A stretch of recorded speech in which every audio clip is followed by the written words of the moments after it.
আমি একটি প্রশ্ন করব, যারা ঋণ খেলাপি, যারা প্রভাবশালী, যারা টাকাওয়ালা তারা ঋণ পাবে, নাকি যারা গরিব অসহায় মানুষ আছে যাদের প্রয়োজন সত্যিকার অর্থে ঋণ, তারা ঋণ পাবে?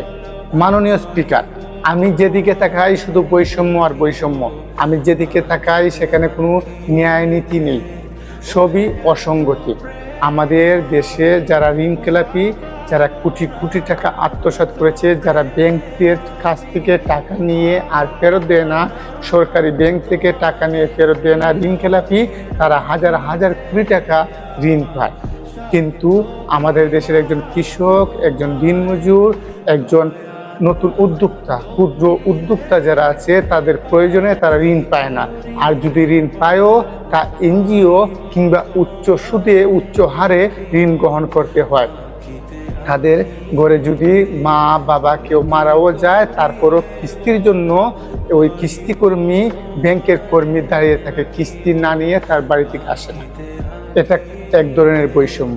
যদি হাজার হাজার কোটি টাকা আত্মসাৎ করতে পারে, যদি ঋণ খেলাপিরা ঋণ পায়, তাহলে আমার দেশের যারা গরিব অসহায় মানুষ আছে তারা কেন ঋণ পাবে না? তারা কেন উচ্চ সুদে ঋণ গ্রহণ করবে এবং তাদের জীবন কেন দুঃসহ হবে? যে দেশের কৃষক তার মাথার ঘাম পায়ে ফেলে আমাদের মুখে আহার তুলে দেয়, যারা কৃষিকাজ করে, যারা দিনমজুর, যারা দিন রাত এক করে পরিশ্রম করে, তাদের অধিকার বেশি আগে ঋণ পাওয়া, সহজ কিস্তিতে, সহজ শর্তে। কিন্তু তাদেরকে এনজিওর মারফতে ছোটো ছোটো ক্ষুদ্র ঋণ দেওয়া হয়, এক বস্তা কাগজের দস্তখত নেওয়া হয় এবং তাদেরকে ভয়ভীতি দেখিয়ে তাদের জীবনটাকে দুর্বিষহ করে তোলা হয়।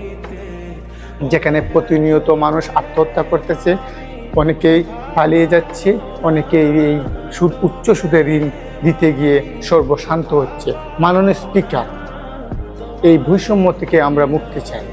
আমরা চাই এমন একটি সুন্দর সরল বাংলাদেশ যেখানে সবার অধিকার থাকবে। যারা ঋণ খেলাপি আছে তারা ঋণ পাবে না। তারা যদি ঋণ পায় তাদেরকে ব্যাংক দিয়ে কোনো সমস্যা নেই। কিন্তু আমার দেশে যারা গরিব অসহায় মানুষ আছে, যাদের প্রয়োজন ঋণের, তাদেরকে সহজ শর্তে ঋণ দেওয়া হোক। নয়তোবা এমন একটা সময় আসবে যখন সেই অসহায় মানুষগুলো এক হয়ে দাঁড়িয়ে যাবে, তখন আসলে ওই সমস্ত এনজিও এবং উচ্চ সুদ গ্রহণকারী কর্মকর্তারা পালিয়ে যাওয়ার কোনো সুযোগ পাবে না। তাদেরকে আইনের আওতায় আনতে হবে এবং সেই উচ্চ সুদের হার থেকে এই অসহায় মানুষদেরকে মুক্তি দিতে হবে। তাদের প্রয়োজন দেখাশোনা করার জন্য কমিটি করতে হবে এবং যারা জনপ্রতিনিধি আছেন তারা আইন শৃঙ্খলা বাহিনী